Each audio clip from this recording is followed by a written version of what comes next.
Saudari-saudaraku yang terkasih, berjumpa kembali bersama saya Romo Antoro dalam Renungan Harian Kamis 13 Juni. Hari ini kita bersama seluruh Gereja Katolik memperingati Santo Antonius dari Padua, Imam dan Pujangga Gereja.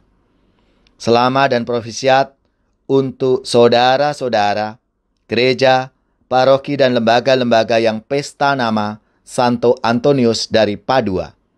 Semoga semangat dan teladan hidupnya memberi inspirasi dalam hidup dan karya pelayanan kita semua. Hari ini kita akan merenungkan Injil Suci menurut Matius bab 5 ayat 20-26. Marilah kita mengawali renungan kita dengan tanda kemenangan Kristus. Dalam nama Bapa dan Putra dan Roh Kudus. Amin.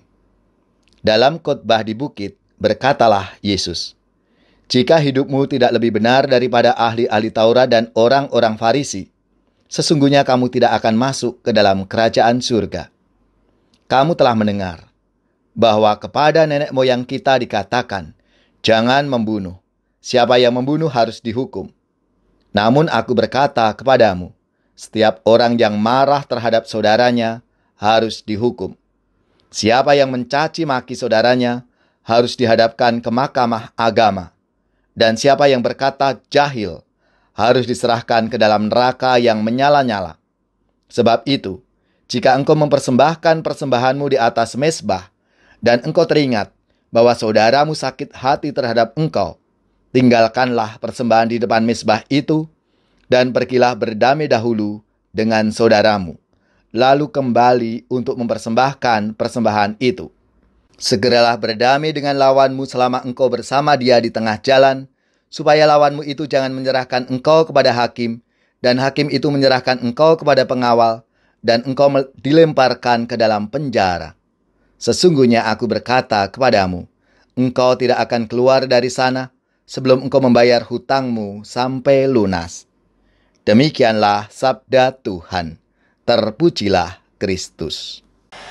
Saudari-saudaraku yang terkasih, dalam sabda Tuhan hari ini, Yesus mengidentifikasikan satu dimensi terkait bagaimana Allah menghendaki kita hidup. Dimensi itu adalah salah satu contoh dari kebajikan yang disampaikan oleh Yesus sebagai suatu tindakan berkualitas yang lebih. Tindakan semacam itu menjadi mungkin hanya berkat Roh Kudus yang membuat kita bebas untuk melakukannya.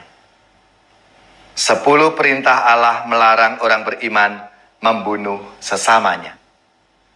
Akan tetapi, berkat Roh Kudus yang memberi kebebasan, Yesus melampaui perintah itu. Ia sanggup masuk lebih dalam. Ia tidak sekadar menjauhi larangan itu. Ia berpegang pada sikap mendasar yang dapat mengarah pada pembunuhan, yaitu bahwa setiap orang tidak boleh menyimpan aneka jenis kemarahan yang berpotensi mengakibatkan kematian manusia lainnya. Oleh karena itu, sebenarnya perintah itu bukan sekadar melarang kita untuk membunuh. Akan tetapi lebih dari itu, perintah itu mengajak kita untuk tidak menggunakan jenis bahasa yang tidak sopan. Misalnya, kata-kata bodoh, kata-kata goblok, kata-kata yang bernada tentunya kasar. Alasannya, kata semacam itu dapat dengan mudah memberi pengaruh negatif dan berpotensi menjadi tindakan yang tidak sopan dan mematikan. Yesus berbicara tentang kebebasan untuk berada pada tingkat yang sangat dalam, sebagaimana yang Allah kehendaki dari diri kita. Hanya Roh Kudus yang dapat memberi kita kualitas kebebasan semacam itu. Kebebasan itu memampukan kita untuk menjadi pribadi-pribadi yang tidak tawar hati, yaitu pribadi-pribadi yang bebas untuk mempromosikan kehidupan dan maknanya kepada orang banyak, kepada sesama kita. Maka marilah, saudari-saudaraku yang terkasih, kita laksanakan apa yang menjadi ajaran-ajaran Tuhan dalam hidup kita.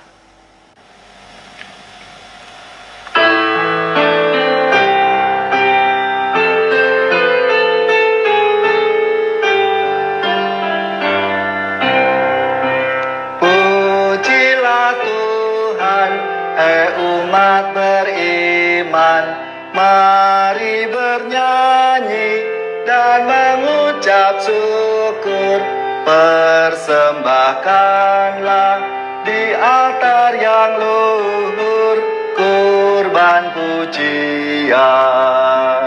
Di ufuk langit surya sudah terbit, menghalau kabut dan gelap gulita, dilambangkannya Kristus Tuhan kita yang sudah bangkit. Kristus Rajalan serta kebenaran, marilah kita mengikuti Dia hingga akhirnya jadi satu warga di rumah Bapa. Saudari-saudaraku yang terkasih, marilah kita mengakhiri renungan kita hari ini dengan mohon berkat Tuhan, dan kita akan menerima tugas perutusan. Semoga saudari-saudara sekalian, keluarga-keluarga kita, komunitas kita, orang-orang yang kita doakan, mereka yang sakit, yang menderita, seluruh tugas, belajar, pekerjaan, usaha, serta karya pelayanan kita dibimbing, dilindungi dan berkati oleh Allah yang Maha Kuasa, Bapa dan Putra dan Roh Kudus. Amin.